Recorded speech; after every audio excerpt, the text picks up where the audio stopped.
جہاں انتخاب کی اپنی ایک شرعی حیثیت ہے، جس دین کا پورا نظام شورائیت کی بنیاد پر چلتا ہے، جہاں کسی حکمران کے لیے ضروری ہے کہ وہ قوم کے لیے قابل قبول ہو،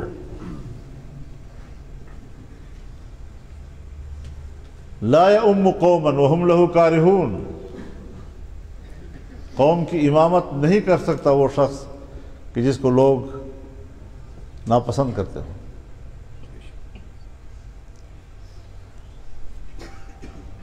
تو اس اعتبار سے ہم نے جو ملک میں آئین بنایا ہے، یہ آئین ملک کو جوڑتا ہے،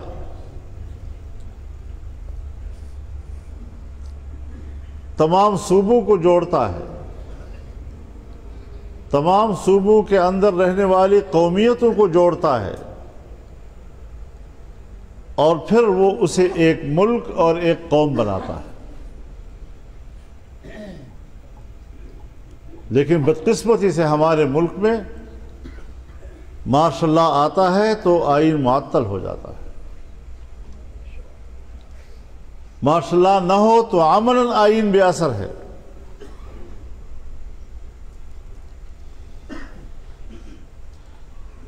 اب یہ فکری اور اخلاقی ہر دو اعتبار سے پاکستان کو متحد بھی رکھتا ہے اور قوم کو ایک قوم بھی بناتا ہے۔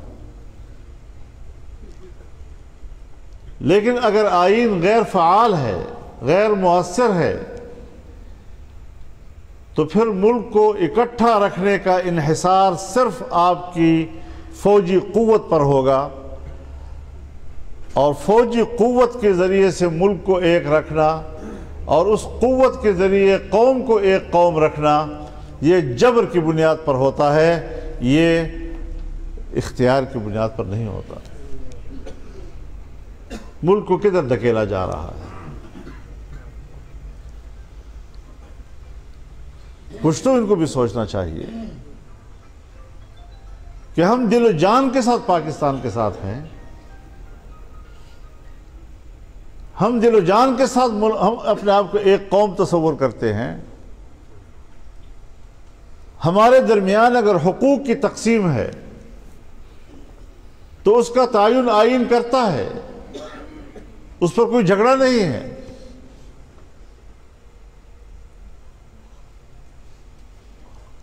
لیکن آج نہ ہمارے ملک میں قوم ایک ہے،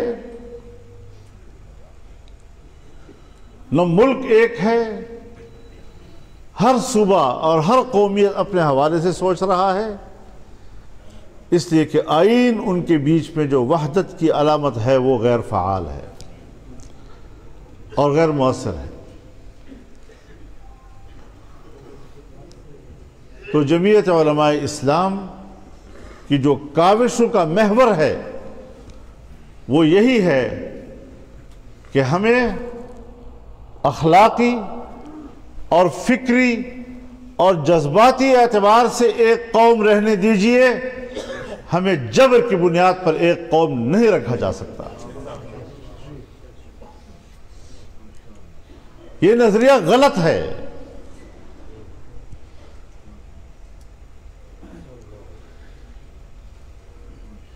ہمیں اپنی اسٹیبلشمنٹ سے یہی اختلاف ہے، وہ ہمارے دشمن نہیں ہیں، ہمارے ملک کے رہنے والے ہیں، لیکن تمام وسائل و اختیارات کو اپنے اندر سمیٹ کر اس کا ارتکاز کر کے اگر وہ سمجھتے ہیں کہ فیصلے صرف ہماری خواہشات پر ہوں گے اور عوام کو صرف ہم دکھاوے کے لیے دنیا کے سامنے رکھیں گے، یہ کھیل نہیں چلے گا، یہ کھیل نہیں چل سکتا۔ سب سے پہلے میں نہیں مانتا اس چیز کو، اور جنرل صاحب، جرنیل حضرات، اسٹیبلشمنٹ سن لے، یہ فضل الرحمان کی بھی آواز ہے، یہ اس کی جماعت کی ایک ایک کارکن کی آواز ہے۔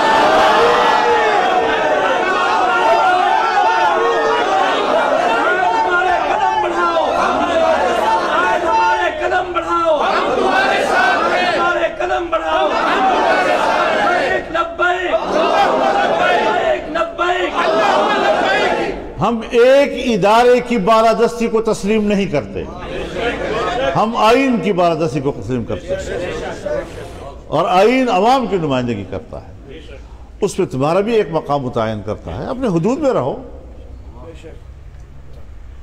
اپنے دائرہ کار کے ساتھ وابستہ رہو۔ ہر طرف ہاتھ پھیلا رہے ہو، چھوٹے چھوٹے دیہاتوں میں اگر اس دیہات کا کوئی ایک بڑا ہے اور اس کو بلا کر اس پر دباؤ ڈال کر اس کو کہا جاتا ہے آپ کے لیے حکم یہ ہے کہ آپ نے فلاں کو ووٹ دینا ہے، اور یہ بات میں ہوائی نہیں کر رہا، یہ ہم پہ گزری ہے۔ ہم ایک گاؤں میں گئے، ہم نے وہاں کے وڈیرے کو دیکھا، اپنے برادری کے ساتھ بیٹھا ہوا ہے، اس کے چہرے کو دیکھ کر ہمارے ساتھی محسوس کرنے لگے کہ اس پر کوئی پریشر ہے، کچھ دباؤ میں بیٹھا ہوا ہے۔ اس نے، ہمارے ساتھی نے اس کو کہا کہ آپ ذرا تنہائی میں مجھ سے بات کر لیں، اور اس کو کہا کہ میں آپ کے ذہن پر کوئی پریشانی دیکھ رہا ہوں، آپ ہمارے حق میں جو آج فیصلہ دے رہے ہیں کوئی دباؤ میں تو نہیں دے رہے، کسی نے آپ کو مجبور تو نہیں کیا ہے؟ اس کے آنکھوں میں آنسو آ گئے، مجھ پر تشدد ہوا ہے، بس آپ اپنی رائے کے مطابق فیصلہ دیں گے، اگر آپ کی رائے میرے حق میں نہیں ہے بالکل آپ نے مجھے ووٹ نہیں دینا۔ یہ ہمارا جواب تھا۔ اس طرح کے جبر ہم نے خود دیکھے ہیں۔ جو میری جماعت کو کہا جاتا ہے کہ اس امیدوار کو بٹھاؤ میرے مقابلے میں، کیوں بٹھائیں؟ آپ کو امیدوار کون ہے؟ جب ہم نے انکار کیا، پیسے مانگے، ہم نے پیسے دینے سے انکار کیا، تو کہا کہ اس کے ووٹ 21 ہوں گے، آپ کے ووٹ 19 ہوں گے 1000، یہ نتیجہ آپ کا الیکشن کے بعد یہ ہوگا۔ وہی آیا۔ اب اس قسم کے واقعات ملک میں ایک نہیں ہے۔ بابا خدا کے لیے چیلنج نہ کرو کہ ہم کوئی الزام لگا رہے ہیں، بغیر ثبوت کے لگا رہے ہیں، پہلے ثبوت پیش کرو۔ بھائی اگر کہیں آپ لوگوں نے چیلنج کیا اور جرگہ لگا تو ثبوتوں کے اتنے بھرمار ہوں گے کہ پھر آپ کے لیے پناہ کی جگہ نہیں ملے گی۔ پھر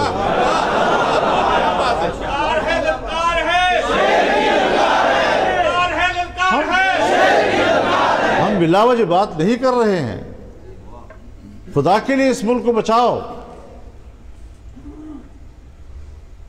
خاکم بدہن، میری بات کو خدا جھوٹی کر دے، لیکن میں حالات کو اس طرف دیکھ رہا ہوں جاتے ہوئے جس طرح بنگال کے حالات چلے گئے تھے۔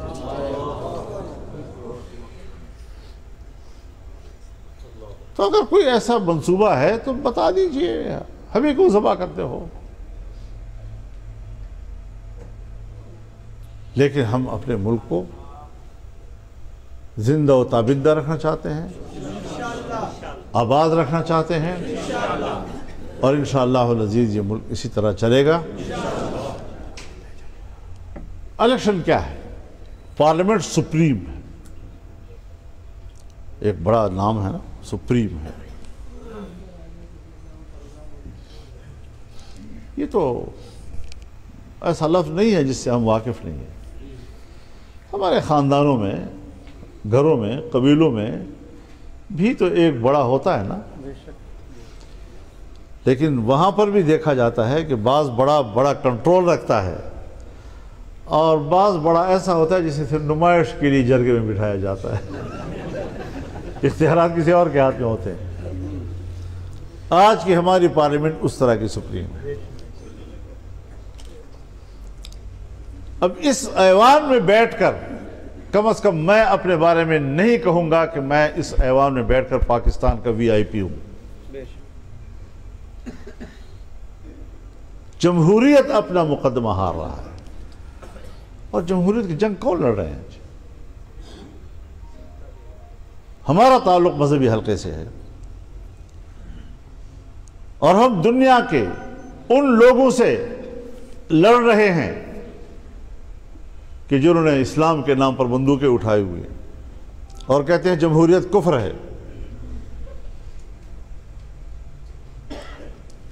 اور ہم کہتے ہیں نہیں، جمہوریت کی کوئی ایک واضح تشریح ہے ہی نہیں. جمہوریت نظام مملکت میں عوام کے اشتراک کا نام ہے بس. اس کی شکل کیا ہو؟ امریکہ میں اور طرح، برطانیہ میں اور طرح، ہندوستان میں اور طرح، بنگلہ دیش میں اور طرح، دوسرے ممالک ہیں وہاں اور طرح.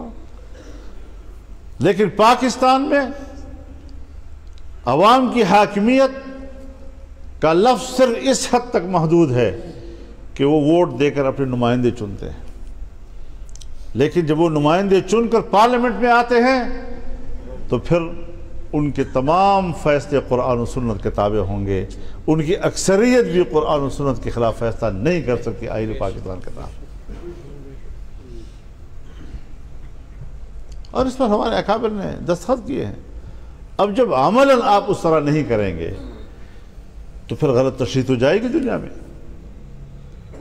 پھر آپ کی جمہوریت اپنا مقدمہ ہار جائے گی. اور اگر اس طرح دھاندلیوں سے پارلیمنٹیں بنتی رہیں گی تو پارلیمنٹ اپنی اہمیت کھو بیٹھے گی. پھر کہا جائے گا جی ماشاءاللہ کے بغیر تو کوئی راستہ نہیں تھا، سیاستدانوں نے تو یہ گند کر دیا. سیاستدانوں نے گند نہیں کیا، ایک گند بھی تو آپ نے نہیں کیا ہے.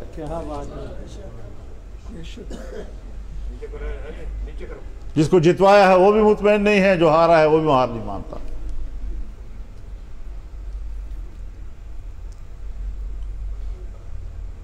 تو اس طرح کی صورتحال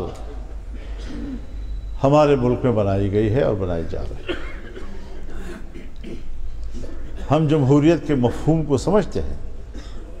آئین پاکستان کے روح سے ہم نے جمہوریت کے جس مفہوم کا تعین کیا ہے وہ اکابر علماء کرام نے کیا ہے، ان کی کاوشوں سے ہوا ہے.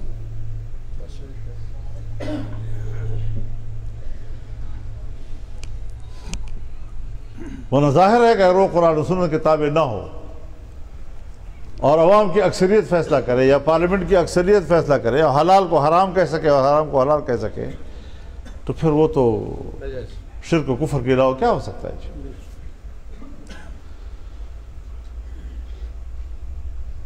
تو پاکستان ایک اسلامی ملک، ایک جمہوری ملک، ایک پارلیمانی ملک، ایک وفاقی ملک، یہ ہمارے آئین کے اساس ہے. نظریاتی حوالے سے بھی اور تنظیمی حوالے سے بھی، دونوں اعتبار سے ان کے طریقہ کار کا تعین ہو چکا ہے. پھر ہمیں اس کے مطابق کیوں نہیں چلنے دیا جا رہا؟ کبھی ایوب خان آ جاتا ہے تو کبھی ضیاء الحق آ جاتا ہے تو کبھی مشرف خان آ جاتا ہے تو کبھی بغیر خانی کے ہم کہتے ہیں ہم خان ہیں.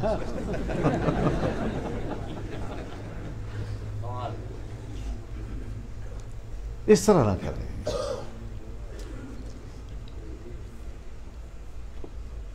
پھر آپ اس کو بھی دیکھیں کہ جمعیت والوں، میں آپ سے ایک بات کہنا چاہتا ہوں. ہم نے 10-12 سال تک عمران خان کے ساتھ اور پی ٹی آئی کے ساتھ ایک لڑائی لڑی ہے. ہم نے جو سوالات اٹھائے اور یہ کہ یہ آپ کا ایجنڈا ہے اور اس ایجنڈے کے مزاحمت کریں گے ہم، اور ہم نے کی. اگر اس کا ایجنڈا مکمل نہیں ہوا تو ابھی آپ نے سپریم کورٹ کا فیصلہ دیکھا. یہ ریاست کے اندر باہر کے ایجنڈے اس طرح چلائے جاتے ہیں کہ پھر ادارے استعمال ہوتے ہیں. اب ایک کیس ہے آپ کے پاس،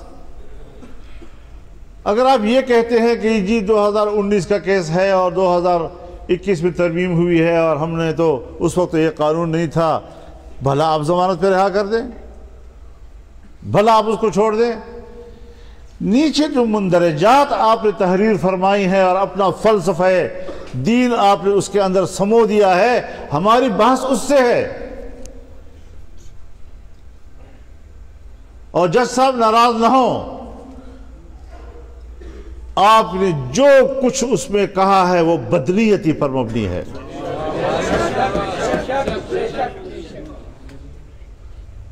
آپ کون ہوتے ہیں کہ قرآن کی آیتوں کی غلط تشریح کرتے ہیں، اس کی غلط تدبیر کرتے ہیں؟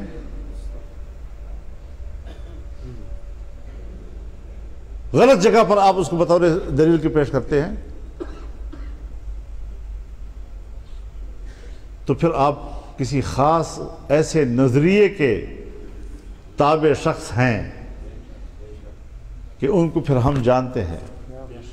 پاکستان میں ہمیشہ ایک طبقہ ایسا رہا ہے جنہوں نے دین کا علم سند کی بنیاد پر حاصل نہیں کیا، صرف مطالعوں سے انہوں نے دین کو حاصل کیا ہے، اور پھر ڈیوٹی لی ہے اس نے کہ میں دین کی ایسی جدید اور نئی تعبیرات کروں گا، ایسی تعبیرات جو امت کے لیے قابل قبول ہوں یا نہ ہوں، لیکن مغرب کے لیے قابل قبول ہوں۔ یہ مغرب کے لیے قابل قبول تعبیرات، یہ کون لوگ ہیں؟ کون کرتے ہیں یہ؟ سپریم کورٹ کے چیف جسٹس کے فیصلے وہ انہی تعبیرات کی پیروی ہے۔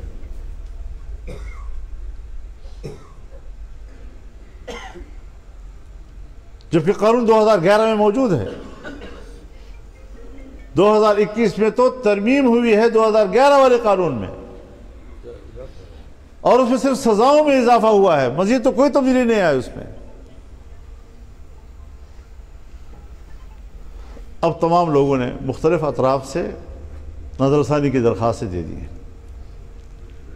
ظاہر ہے کہ اگلے پیشی پہ وہ کلب ہو جائیں گے، لیکن ایک اور کام کیا ہے انہوں نے کام یہ کیا ہے کہ مختلف مکاتب فکر کے علماء کرام کو خطوط لکھے ہیں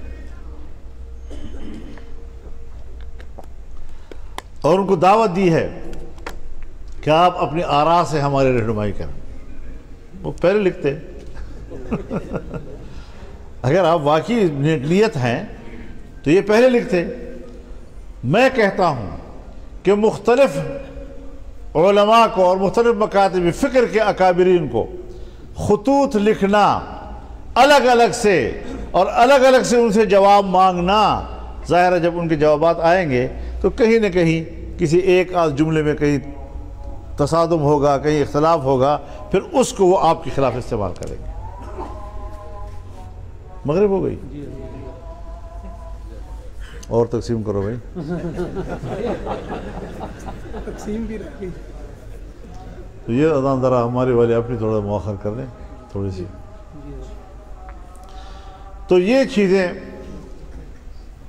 اس لیے میں اس دن ملا مولانا تقی عثمانی صاحب دامت برکاتہم العالیہ سے کہ حضرت آپ اس میں تنظیمات مدارس دینیہ کے علماء کو بلائیں، اس کے علاوہ بھی لوگوں کو بلائیں تاکہ ہم ایک ہی جواب مرتب کر کے بھیجیں۔ لیکن اس بیچ میں انہوں نے ایسے شخص کو بھی خط لکھ دیا ہے کہ جس کے نظریات کی وہ خود پیروی کرتا نظر آ رہا ہے۔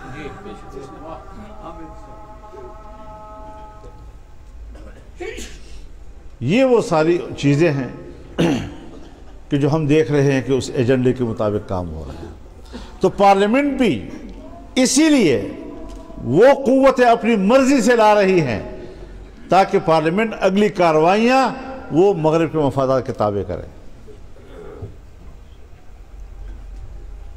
آج فلسطین پہ کیوں بات نہیں ہو رہی؟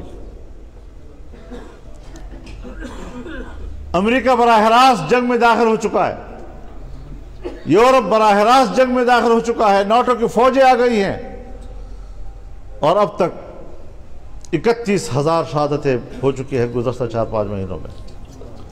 31,000 شہادتیں، اکثریت بچوں کی اور خواتین کی ہیں۔ اس وقت سر چھپانے کے لیے ایک گھر بھی نہیں ہے۔ شہر کے شہر تباہ برباد کر دیے، کھلے آسمان کے تحت بارش کے نیچے بیٹھے ہوئے ہیں۔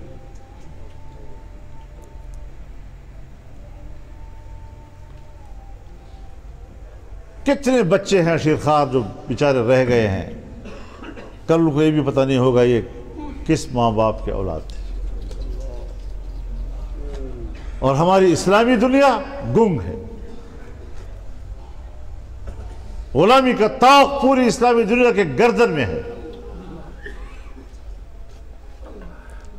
حکمرانوں سے توقع مت رکھیں، یہ اپنے مرنے سے پہلے اپنی غیرت کو دفن کر چکے ہیں۔ امت خود کچھ کرے، ہمیں بھی اپنی کوتاہی تسلیم کرنی چاہیے۔ اور ٹھیک ہے، معذوری بھی تھی کہ ہم الیکشن میں تھے اور ہم اس موضوع کی طرف زیادہ توجہ نہیں دے سکے، لیکن اس مسئلے کو اٹھانا ہوگا۔ مسلمان کا حق ہے ہمارے اوپر، المسلم اخو المسلم لا یظلمہ ولا یسلمہ، مسلمان مسلمان کا بھائی ہے، نہ وہ اس پر خود ظلم کرتا ہے اور نہ کسی دوسرے ظلم کے حوالے کرتا ہے۔ ہم نے امریکہ اور غرب کے ظلم کے حوالے کر دیا، یہودیوں کے ظلم کے حوالے کر دیا، صہیونیوں کے ظلم کے حوالے کر دیا، اور پھر کہتے ہیں انسانی حقوق۔ امریکہ کس بنیاد پر آج کے بعد انسانی حقوق کی بات کرے گا؟ اس کے انسانی حقوق کے حوالے سے جو کردار 20 سال افغانستان میں رہا ہے، اور آج اس کے انسانی حقوق کے لیے کردار جو فلسطین میں موجود ہے، اس کے بعد بھی وہ کہے گا کہ ہم انسانی حق کا احترام کرتے ہیں، تو ظلم ظلم ہے۔ ہم ظلم کو عدل نہیں کہہ سکتے۔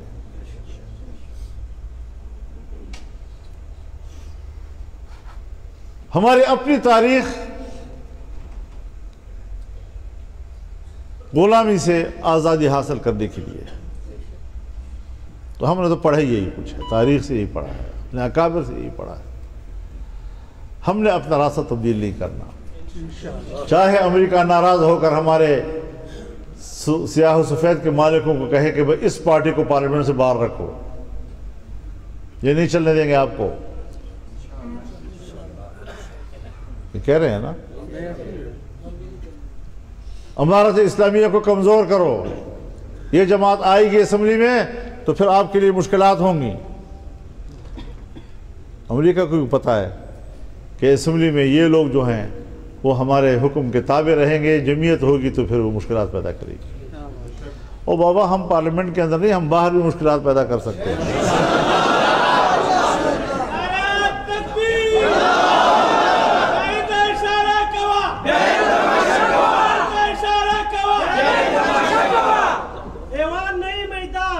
زندہ باد، ایوان نہیں میدان۔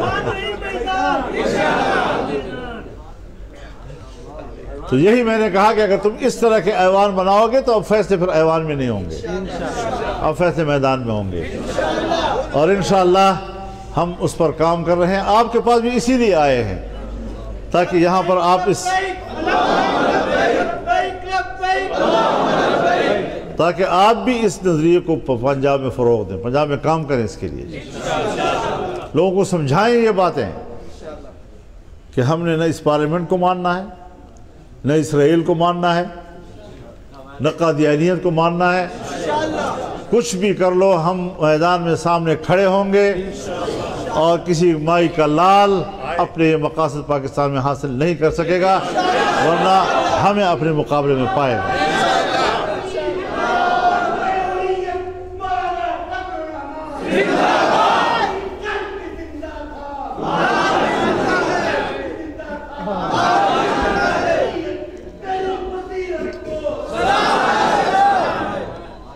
تو میرے محترم دوستو،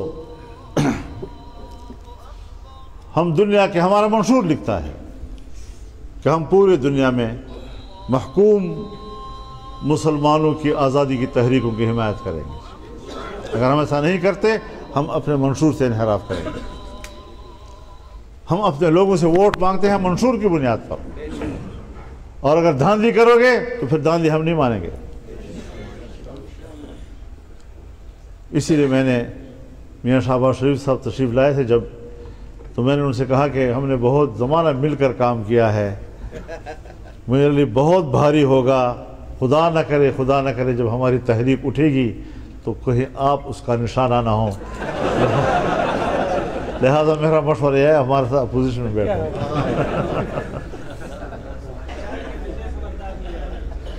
جی پہلے خبر کی ہے، ہاں میں نے کہا ہمارے ساتھ اپوزیشن میں بیٹھو، یہاں سلامتی ہے۔ دوسروں کے نشانوں سے بچایا بھی ہم ہی نے۔ اب ظاہر ہے کہ صحافی نے مجھ سے پوچھا کہ جی آپ پھر اپوزیشن میں پی ٹی آئی کے ساتھ بیٹھیں گے؟ میں نے کہا جی پی ٹی آئی کی جسموں سے میرا تو کوئی دشمنی نہیں ہے، ان کی دماغوں میں دشمنی ہے۔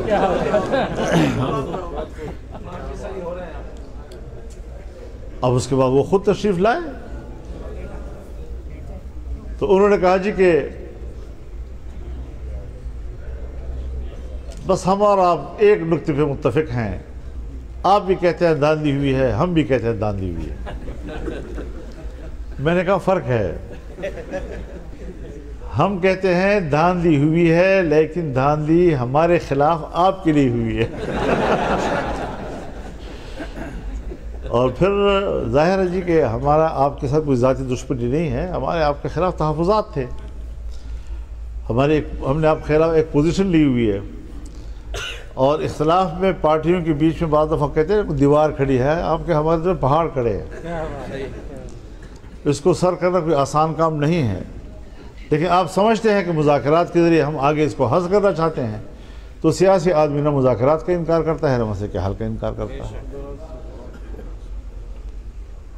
تو اس حوالے سے اگر معاملہ کوئی آگے جاتا ہے تو اب اس میں کیا انکار ہے، لیکن ہم کیوں کسی کے لیے دشمنی اس لیے کریں کہ تاکہ ان کا ایجنڈا جو ہے وہ پورا ہو۔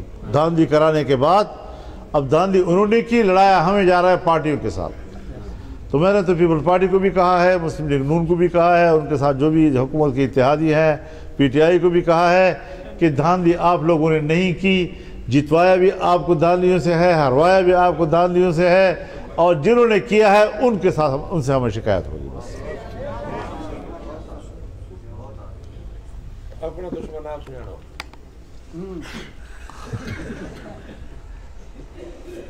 یہ ایک حکمت عملی ہے، اس پر ہم چاروں صوبوں کو اعتماد میں رہنا چاہتے ہیں۔ اسلام آباد کی جماعت سے بات ہوئی، خیبر پختونخوا سے بات ہوئی، اور سندھ سے بات ہوئی، آج آپ کے ساتھ بات ہو رہی ہے، اور بلوچستان میں نے جانا تھا لیکن وہاں بہت ٹھنڈ تھی، برفباری ہو رہی تھی، اور سردی کا موسم جو ہے وہ مائنس میں جا رہا تھا، اور پھر چونکہ وہاں مجھے شین بھی جانا ضروری ہے کیونکہ انہوں نے مجھے ووٹ دیا ہے اور مجھے قومی اسمبلی میں نمائندگی انہی کی طرف سے ہے، تو وہاں پر بھی میرا جانا ضروری ہے۔ میرا خیال شین سے تعلق رکھتے ہیں تو وہ جمعیت کا ایک بڑا مضبوط قلعہ ہے، مضبوط حلقہ ہے، تو وہاں بھی لوگ کہہ رہے تھے کہ جی ہمارے لوگ تو علاقوں سے باہر ہیں، ٹھنڈ ہے بہت زیادہ یہاں پر، تو انشاءاللہ رمضان کے بعد کوئی ذرا موسم اجازت دے گا تو وہاں بھی میں جاؤں گا انشاءاللہ العزیز، اور پھر انشاءاللہ میدان میں فیصلوں کے لیے نکلیں گے۔ اس کے لیے باقاعدہ باضابطہ اعلان کیا جائے گا۔ ہم جلدی نہیں جا رہے، بہت سی پارٹیوں کو ذرا جلدی ہے کہ شاید ہم میدان پہ قبضہ کر لیں گے، لیکن میدان ہمیں پتہ ہے کس کا ہوتا ہے۔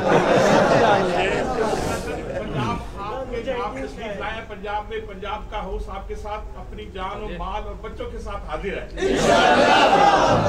نہیں، پنجاب میں آؤں گا، کیوں نہیں آؤں گا، یہاں پر ہم اپنے جلسے کریں گے، اپنے ملین مارچ کریں گے، تو آپ حضرات دعا بھی کریں گے